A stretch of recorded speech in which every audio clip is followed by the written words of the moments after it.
ब्लैकबियर्ड द्वारा गार्प की एग्जीक्यूशन का ऐलान। क्या वन पीस की जंग शुरू हो चुकी है? वाइस एडमिरल गार्प, मरीन्स की ताकत का वो सिंबल जो कभी गोल्ड डी रॉजर जैसे पायरेट किंग का सामना करते थे।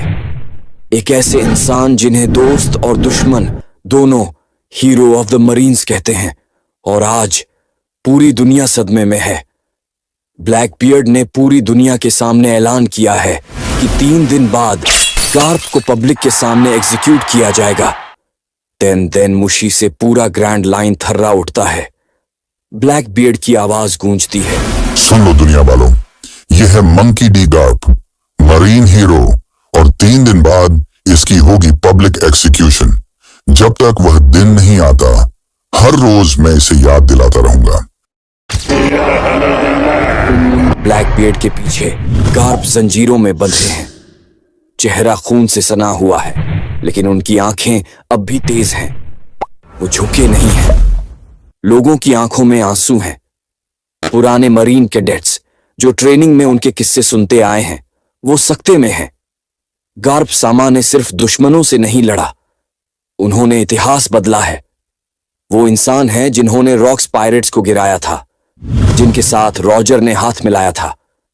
मरीनफोर्ड वॉर में वो अपनी ड्यूटी और अपने ग्रैंडसन लूफी के बीच फंस गए थे, लेकिन उन्होंने कभी अपना आदर्श नहीं छोड़ा। मरीन कैडेट्स उन्हें ओजी सान यानी दादा जैसे सम्मान से याद करते हैं। कोबी और हेलमेपो जैसे नए जवान उन्हें गुरु मानते हैं। अब उनका इस तरह पकड़ा जाना मरीन्स के प्राइड पर सीधा वार है।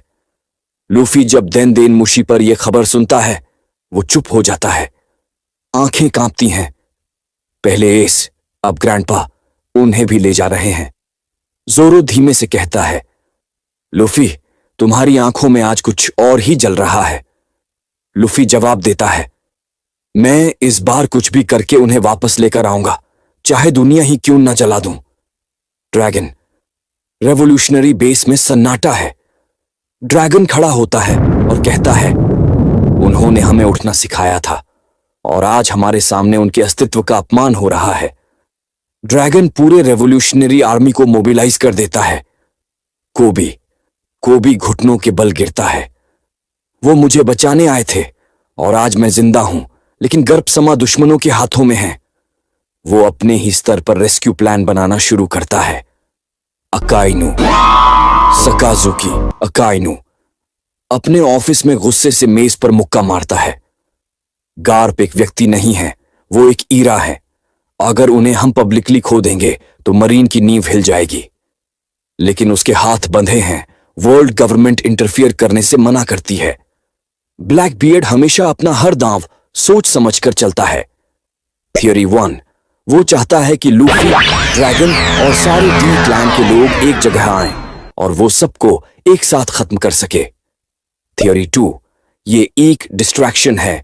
जब दुनिया का ध्यान एग्जीक्यूशन पर होगा, टैब वो रोड पोनेग्लाइफ्स लेकर लाफ्टेल की ओर निकल जाएगा। थ्योरी 3, ब्लैकबियर्ड गोरो से और इम्मू को यह दिखाना चाहता है कि अब वो भी वर्ल्ड पावर है, और शायद वो सीक्रेटली वर्ल्ड गवर्नमेंट के साथ डील में है। रेवोल्यूशनरी आर्मी भी मार्च कर रही है। साबो, इवानकॉव, करासू सब एक्टिव हो चुके हैं। कोबी और हेलमेपो एक्स मरीन्स को इकट्ठा कर रहे हैं। एक अंडरग्राउंड ऑपरेशन शुरू हो चुका है। सेंगोकू क्वाइटली कहता है, मैं उन्हें हमेशा अपना साथी मानता था। अगर कोई उम्मीद है तो मैं उस पर चलूंगा। गोरोसी इमरजेंसी मीटिंग बुलाते हैं। इमू की आवाज आती है, गर्भ की मौत चाहे हो या ना हो, डी क्लान एक साथ आ चुका है। यह वक्त है सबको मिटाने का। CP0 को भेजा जाता है, लेकिन क्या वो ब्लैकबियर्ड के साथ मिलकर डबल क्रॉस कर रहे हैं, या ब्लैकबियर्ड ही इमू को धोखा देने वाला है? क्या गार्प एग्जीक्यूशन से पहले खुद को आजाद करेंगे? क्या ड्रैगन और लफ्फी उन्हें बचाने में सफल होंगे, या ये सब वन पीस की सबसे बड़ी जंग की शुरुआत है? एक चीज तो तय है, अगर गर्भसामा की मौत हुई तो ये सिर्फ एक महान व्यक्ति की नहीं होगी, ये उस उम्मीद की होगी जो उन्होंने इस पूरी मरीन जनरेशन को दी थी। एस को हम खो चुके थे, लेकिन गर्भसामा की मौत पूरी दुनिया को हिला सकती है। यह सिर्फ एक परिवार की लड़ाई नहीं है, यह पूरी व्यवस्था के खिलाफ युद्ध है। और शायद यही है वन पीस का फाइनल वॉर की शुरुआत।